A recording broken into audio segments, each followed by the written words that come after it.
యోహాను రాసిన సువార్త 96 పేజ్. నేను నిజమైన ద్రాక్షవల్లిని, నా తండ్రి వ్యవసాయకుడు. నాలో ఫలింపని ప్రతి తీగను ఆయన తీసి పారవేయును.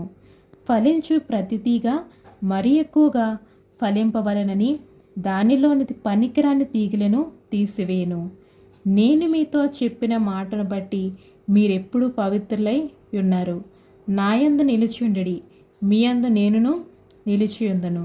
తీగె ద్రాక్షవల్లిలో నిలిచి యుంటేనే గాని తనంతట తానే ఎలాగ ఫలింపదో, అలాగే నాయందు నిలిచియుంటేనే గాని మీరును ఫలింపరు.